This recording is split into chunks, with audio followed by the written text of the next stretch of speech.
Vous rêvez d'initier votre enfant au piano ?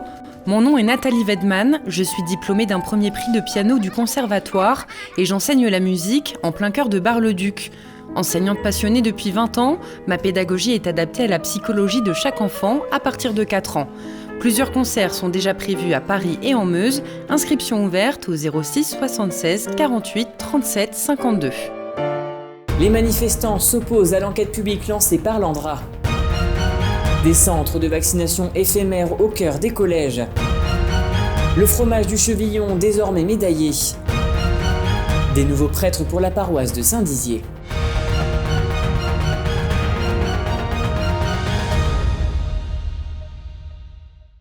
Bonjour à tous et bienvenue dans votre journal du 15 septembre 2021.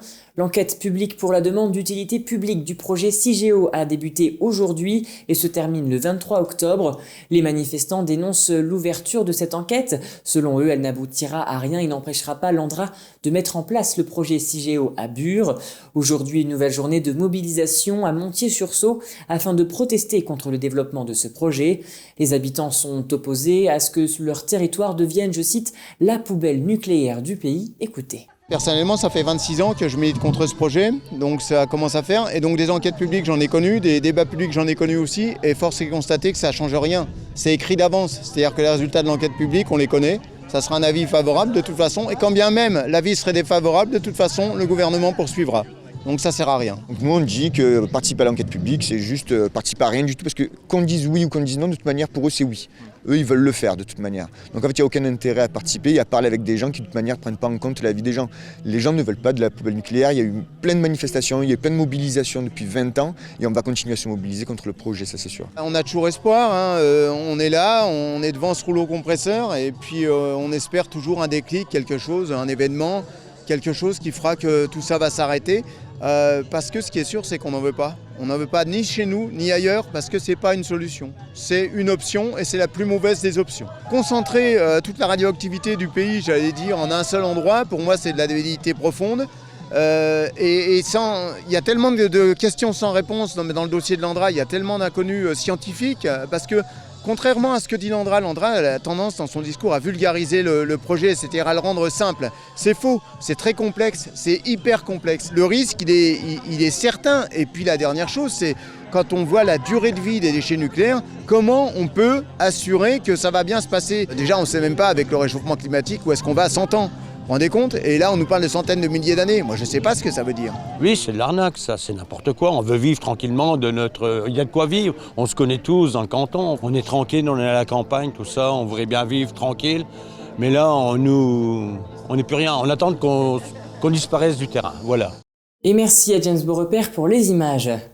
Aujourd'hui, sur nos réseaux sociaux, nous vous avions demandé si vous étiez pour la vaccination des jeunes de 12 à 17 ans. Vous avez été 86 à répondre à ce sondage et parmi vous, 58% sont favorables à cette vaccination contre 38 qui s'y opposent. Et justement, des centres éphémères voient le jour au sein même des établissements scolaires afin de vacciner le plus grand nombre de jeunes. Exemple ici à Vassy où les services d'incendie et de secours sont venus vacciner les élèves volontaires. Un reportage de Kéliane Dutreuil. Après un arrêt à Joinville le 13 septembre, c'est au tour du collège Paul Claudel de Vassy de devenir centre de vaccination pour cet après-midi du 14 septembre. Une quarantaine d'élèves âgés de 12 à 17 ans ont pu recevoir leur première dose de vaccin à cette occasion. Le médecin en charge des opérations se montre positif quant à cette intervention auprès des jeunes. Nous là on voit que ceux qui veulent, donc forcément on ne voit pas d'opposition ou de choses comme ça. On a dans le département quand même une couverture vaccinale générale et puis des jeunes qui est quand même plutôt bonne. Donc c'est qu'ils y sont plutôt favorables visiblement. Mais voilà, là sur les établissements ça se passe très très bien avec que des jeunes qui ont envie de se faire vacciner. Donc le ressenti est plutôt bon. Le choix d'emmener la vaccination aux élèves semble porter ses fruits. Les débuts de l'opération se montrent concluants. Ça se passe bien, les élèves ne sont pas spécifiquement stressés et puis bon, vous le constatez ici, on est dans un contexte aussi dans l'établissement qui permet à la fois d'être sur place, d'être surveillé puis de retourner très vite en classe après. Donc les conditions sont plutôt sereines, en tout cas depuis que nous avons commencé ces opérations hier avec une première vaccination à Joinville, on est dans ce contexte-là, ça se passe bien pour l'instant. Pour les jeunes prétendant à la vaccination, c'est aux parents de donner l'autorisation. Mais pour les principaux concernés, c'est avant tout une occasion de se réapproprier une liberté. Bah oui, parce qu'au cas où s'il y a un symptôme dans la classe, au lieu que la classe ferme, du coup on sera plusieurs à rester en classe. Je me suis fait vacciner parce que pour pouvoir avoir plusieurs activités ou sports à faire, et aussi pour aller dans les centres commerciaux grands et tout. Comme ça, je peux faire ce que je veux. C'est bien et relaxé parce que je me dis qu'après la vaccination, je pourrais aller dehors profiter. Parce que j'aime pas trop les cours à distance, au collège, donc voilà. Je préfère aller au collège comme ça, personnellement, et pour aller au restaurant avec ma famille, sans prendre de risques. Pour ce collège, la deuxième dose sera proposée dans 3 semaines. La préfecture haut-marnaise a pour objectif de vacciner le maximum de jeunes avant les vacances de la Toussaint. Elle pourra alors aborder la fin de l'année sereinement. Et vous connaissez probablement le fromage de Chevillon, bien réputé dans notre territoire, mais il rayonne également à l'échelle internationale. Il vient tout juste de gagner la médaille d'argent du concours international produit organisé par le Mondial du fromage. Il est récompensé pour cette année. Une belle concrétisation après 15 ans de production. Écoutez. C'est plutôt une satisfaction pour l'équipe. Le fait de gagner un prix, c'est toujours plaisant. Et puis ça récompense quand même une régularité, des compétences, etc. Donc pour je dirais, notre amour-propre, c'est assez sympathique. Nous, ce qui fait quand même un petit peu la différence sur ce produit, c'est le fait que ce soit un produit un petit peu réengraissé en matière grasse. Donc qui donne un produit très onctueux, très plaisant au palais. C'est quand même un de ses points forts. On est industriel mais artisanal, c'est-à-dire que on a toutes nos procédés sont manuels, que ce soit le moulage, retournage, salage, on fait tout à la main. En gros, on a un procédé technologique qu'on nous impose pour l'export, donc avec un cahier des charges bien précis, et derrière on met en pratique un moulage à la louche, avec certains standards pour obtenir un produit homogène et de qualité régulière. Ce dimanche, Monseigneur de Metz-Noblat était présent à Saint-Dizier lors d'une messe spéciale. En effet, il a présenté les nouveaux prêtres et curés présents sur le secteur Bragard. Un reportage de Louis Maujean. Ce dimanche 12 septembre était le jour de la messe, mais pas que. En effet, un nouveau curé et 2 prêtres ont été désignés par l'évêque du diocèse de Langres, Monseigneur de Metz-Noblat. Ravi de pouvoir offrir de nouvelles missions à ces hommes d'église, il est tout aussi ravi de revenir dans sa ville d'enfance. En ce moment, effectivement, le mois de septembre est assez chargé puisqu'il y a eu récemment la nomination de différents curés à travers le diocèse.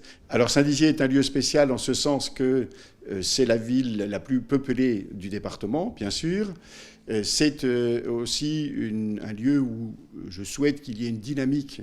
Et en nommant des prêtres jeunes pour veiller sur les fidèles de cette ville, je tiens à garder cette dynamique. Et puis c'est une ville qui m'est chère au cœur puisque c'est ici que j'ai passé mon baccalauréat il y a 45 ans. Père Loïc a été choisi pour être curé et responsable des paroisses du nord de la Haute-Marne. Cette nouvelle responsabilité comprend les paroisses de Saint-Dizier, Bettencourt-la-Ferrée et Claron, ainsi que celle de Chevillon. C'est une mission de service et si je suis devenu prêtre, c'est parce qu'un jour, j'ai découvert profondément la joie de me mettre au service. Alors le fait effectivement que Monseigneur de Metz-Noblat me donne sa confiance pour être curé de ces paroisses, avec des collaborateurs prêtres, mais aussi laïcs dans les équipes de coordination en particulier, bien effectivement, c'est un nouvel appel à me donner encore à fond pour le service de ces paroisses. Avec un nouveau curé vient de nouveaux prêtres. Père Vincent, prêtre célèbre sur les réseaux sociaux, prend ses nouvelles responsabilités à cœur et avec humilité. Je me réjouis particulièrement dans ma mission. Je vais accompagner la pastorale dans les établissements catholiques à l'Estique pour le collège, le lycée. Beaucoup d'humilité devant l'ampleur de la mission, de l'annonce de l'évangile et en même temps beaucoup de joie parce que le Christ est avec nous et quand on célèbre l'Eucharistie, il est là, c'est lui qui se donne à nous et qui nous rassemble. L'événement a réuni un bon nombre de fidèles.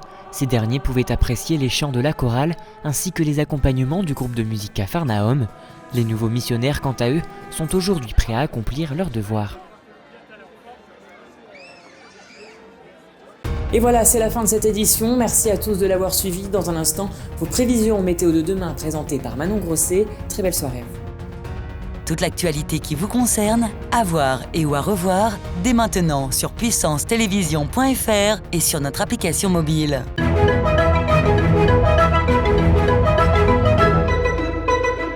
Bonsoir à tous, demain matin, le ciel sera nuageux sur l'ensemble du triangle. Côté température, on annonce 13 degrés à Chaumont. Demain après-midi, le ciel accompagnera les nuages.